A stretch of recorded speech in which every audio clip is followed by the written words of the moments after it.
Hello, അസ്സലാമലൈക്കും. എന്തൊക്കെയുണ്ട് എല്ലാവരുടെ വിശേഷം? സുഖല്ലേ? കുറെ കാലമായല്ലോ കണ്ടിട്ട്. കുറെ ആൾക്കാരൊക്കെ എന്ത് പറ്റിയെന്നൊക്കെ ചോദിച്ചിട്ടുണ്ടായിനി. ഓൽക്കൊക്കെയുള്ള റിപ്ലൈ ഒന്നും പറ്റിയില്ലല്ലോ, കുറച്ച് മടി പിടിച്ച്. പിന്നെ അതിന്റെ കൂട്ടത്തില് കുറച്ച് ഹെൽത്ത് ഇഷ്യൂസും ഇപ്പോഴും ഫുൾ ആയിട്ട് റിക്കവർ ആയിട്ടില്ല. ബൈ ദ ബൈ നമ്മളെ കാര്യത്തിലൊക്കെ കിടക്കാം. അപ്പൊ ഇന്നെന്താ കുറ്റിയും പറിച്ച് എങ്ങോട്ടാ പോയതെന്നല്ലേ? Not the point. ഇത് നോമ്പിന്റെ മുന്നുള്ള വീഡിയോ ആണ്.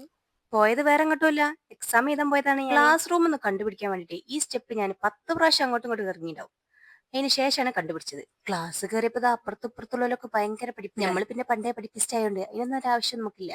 പുസ്തകം മുമ്പിലോട്ട് വെച്ചിട്ടേ തുറക്കണോ വേണ്ടേ അങ്ങനെ ആലോചിക്കേനി. ആ ആലോചന കഴിയുന്നതിന് മുമ്പ് തന്നെ എക്സാമിനുള്ള ടൈം ആയി. അപ്പൊ പിന്നെ ബാഗും ബുക്കൊക്കെ പുറത്ത് വെച്ചിട്ട് എക്സാം ഹാൾക്കട് കയറി. തള്ളി മറിക്കാനേ പണ്ടേ നമ്മളെ കഴിഞ്ഞിട്ടേ വേറെ ആളുള്ളൂ. അതുകൊണ്ട് തന്നെ പേപ്പർ നന്നായിട്ട് പറ്റുന്നിടത്തോളം തള്ളി. ഇനി തള്ളാൻ പറ്റാത്ത അവസ്ഥ ആയപ്പം ഇറങ്ങി എക്സാം കഴിഞ്ഞ്. ഏതായാലും റിസൾട്ട് വരുമ്പോ അറിയാം. കണ്ടോ, വേറെ ആരും എക്സാം എഴുതി കഴിഞ്ഞില്ല, ഞാനാണ് ഫസ്റ്റ്. അതായിരിക്കണം, അങ്ങനെയായിരിക്കണം സ്റ്റുഡൻസ്. അങ്ങനെ പറയാനൊക്കെ ഒരുപാട് ആഗ്രഹമുണ്ട്. പക്ഷെ ശോകമായിരുന്നു പരീക്ഷ. പിന്നെ പണ്ടുള്ളവര് പറയലല്ലോ, ചത്തക്കുട്ടിന്റെ ജാതകം നോക്കിയിട്ട് കാര്യമില്ല, ഇനി വരാനുള്ള സെറ്റ് ആക്കാൻ നോക്കാം. എക്സാമിന്റെ അവസ്ഥ എങ്ങനെ ഉണ്ടായിരുന്നു ചോദിക്കാൻ വേണ്ടിട്ട് മൂവർ സംഘം കാത്തിരിപ്പുണ്ട്. അതിൽ ഏറ്റവും കൂടുതൽ ക്യൂരിയോസിറ്റി ഉള്ളത് എന്റെ മൂത്ത സന്തതിക്കാണ്. കാരണം എന്തായിരിക്കുന്നത് നിങ്ങൾക്ക് ഊഹിച്ചാൽ അറിയാമായിരിക്കുമല്ലോ അല്ലേ?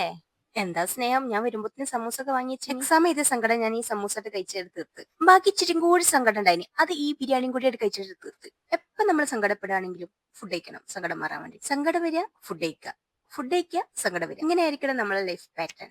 ഫുഡ് കഴിച്ചതിന് ശേഷം നേരെ വിട്ടത് ചെറിയൊരു ഷോപ്പിങ്ങിന്. ആ ചെറിയൊരു ഷോപ്പിംഗ് കഴിഞ്ഞതിന് ശേഷം നമ്മൾ പോയത് കാസർഗോഡ് റെയിൽവേ സ്റ്റേഷനിലേക്കാണ്.